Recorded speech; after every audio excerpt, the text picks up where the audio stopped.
بسم اللہ الرحمن الرحیم۔ السلام علیکم۔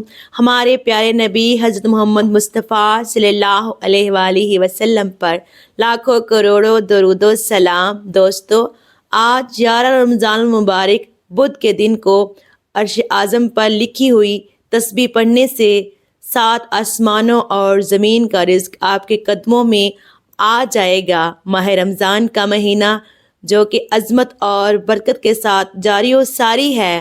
آج رمضان المبارک کا 11واں روزہ اور بدھ کا دن ہے۔ عرش اعظم پر لکھی ہوئی ہے خاص تسبیح جس گھر میں پڑھی جاتی ہے اس گھر میں تمام پریشانیاں دور ہو جاتی ہیں۔ اللہ پاک اس گھر میں رزق کی بارش کر دیتا ہے۔ اللہ تعالیٰ اس گھر میں اتنی رحمتیں اور برکتیں نازل فرماتا ہے۔ آپ کو یقین نہیں آتا تو آپ یہ وظیفہ کر کے دیکھیں۔ شرطیہ یہ ہے کہ آپ نے یہ وظیفہ پورے یقین کے ساتھ کرنا ہے۔ انشاءاللہ اس گھر سے فاقوں کا، غربت کا، تنگ دستی کا، پریشانیوں کا، مصیبتوں کا، رکاوٹوں کا ہمیشہ کے لیے خاتمہ ہو جائے گا۔ اس عمل سے آپ نے یہ ضرور عمل کرنا ہے۔ یہ بہت ہی خاص الخاص عمل ہے۔ محترم ناظرین، ماہ رمضان کا مہینہ ہر کسی کے لیے برکت بن کر، رحمت بن کر آتا ہے۔ رمضان کا مہینہ شروع ہوتے ہی شیطان کو جکڑ دیا جاتا ہے، جنت کے دروازوں کو کھول دیا جاتا ہے اور رمضان کے مہینے میں ہر گھر میں خوشیاں، رحمتیں، برکتیں آ جاتی ہیں۔ رمضان کے مہینے میں ہر گھر کا رزق بڑھا دیا جاتا ہے۔ صبح سحری میں رونق، شام افطاری میں رونق، سارا دن بندہ نیکیاں کرتا ہے، روزے کی حالت میں گناہوں سے بچنے کی کوشش کرتا ہے، روزے کی حالت میں اپنی آنکھوں، اپنی زبان سے گناہوں کو کرنے سے بچاتا ہے، اور اب کو یہ عمل اتنا پسند ہے صبح سحری کے لیے اپنی نیند قربان کرتا ہے، پھر رب کی رضا کے لیے سحری کرتا ہے، پھر نماز فجر کے بعد سارا دن ذکر و اذکار کرتا ہے۔ آج وقت ہے اپنے رب سے مانگیے گا۔ آئیے آج کے اس عمل کی طرف چلتے ہیں۔ آپ رمضان کے 11 روزے کو یہ وظیفہ کسی بھی وقت کر سکتے ہیں۔ آپ صبح سحری میں کر لیں، آپ نے نماز فجر کے بعد کر لیں، آپ نماز ظہر، عصر، مغرب، عشاء کے بعد کر لیں۔ آپ کسی بھی وقت یہ وظیفہ کر سکتے ہیں، لیکن آپ نے یہ وظیفہ 11ویں روزے کرنا ہے۔ 11 رمضان المبارک بدھ کے دن آپ نے یہ وظیفہ کسی بھی وقت پڑھ سکتے ہیں۔ آپ لوگوں نے کیا کرنا ہے، آپ لوگ باوضو مصلی پر بیٹھ جائیں۔ باوضو مصلی پر بیٹھنے کے بعد آپ نے نبی کریم صلی اللہ علیہ وآلہ وسلم کی ذات پاک پر درود پاک پڑھنا ہے۔ آپ نے درود پاک کون سا پڑھنا ہے؟ آپ نے درود ابراہیمی پڑھنا ہے۔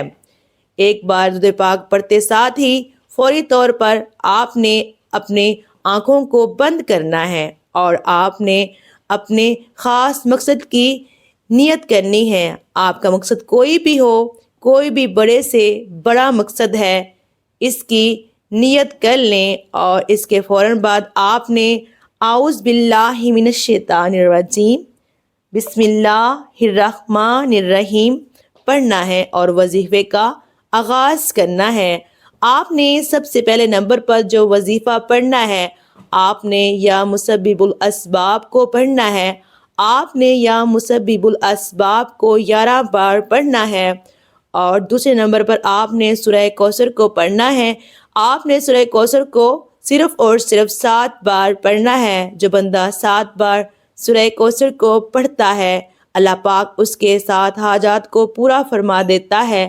اللہ والو، آپ کی زندگی میں کوئی ایسی حاجات ہوں جو پورا ہونے کا نام نہیں لے رہی ہیں، تو آپ یہ وظیفہ بتائے گئے طریقے اور ترتیب کے مطابق کر لیں۔ انشاءاللہ آپ کی تمام حاجات پوری ہوں گی۔ اور اس کے بعد تیسرے نمبر پر آپ نے جو وظیفہ پڑھنا ہے وہ ایک تسبیح ہے۔ اس کے بعد عرش اعظم پر لکھی ہوئی یہ تسبیح، یہ کلمات آپ لوگوں نے پڑھنے ہیں۔ سبحان اللہ و بحمدہ، سبحان اللہ العظیم۔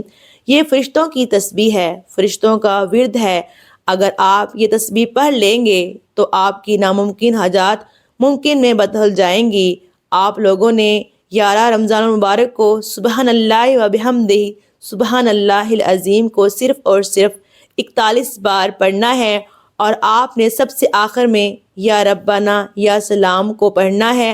آپ نے 11 بار پڑھنا ہے، اور جب آپ یہ کلمات اپنی زبان سے ادا کر رہے ہوں، آپ لوگ روتے ہوئے تڑپتے ہوئے آپ لوگ یہ کلمات ادا کریں گے، یا ربنا یا سلام، یا ربنا یا سلام، یا ربنا یا سلام۔ اے میرے مالک، سلامتی والے طریقے سے آپ لوگوں نے پڑھنا ہے، یا ربنا یا سلام، یا ربنا سلام کو آپ نے 11 بار پڑھنا ہے۔ پھر آپ نے درود پاک پڑھ لینا ہے جو عمل کے شروع میں پڑھا تھا۔ اب عمل مکمل ہو گیا، پھر دعا کے لیے ہاتھ اٹھائیں اور سب سے پہلے اپنے گناہوں کی معافی مانگیں۔ جب دل کو سکون نہ ملے جب تک معافی مانگتے چلے جائیں۔ اللہ تعالیٰ سے دعا ہے کہ اللہ تعالیٰ میرا سنانا اور آپ کا سننا اپنی بارگاہ الہی میں قبول و منظور فرمائے، آمین۔ محترم ناظرین، اگر پڑھنے میں میرے سے کوئی غلطی ہوئی ہو تو آپ سے گزارش ہے میری اصلاح کریں۔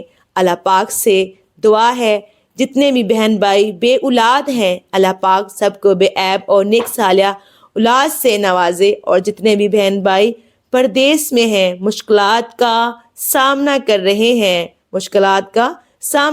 ہیں، اللہ پاک ان کی مشکلات کو آسان فرمائے، آمین۔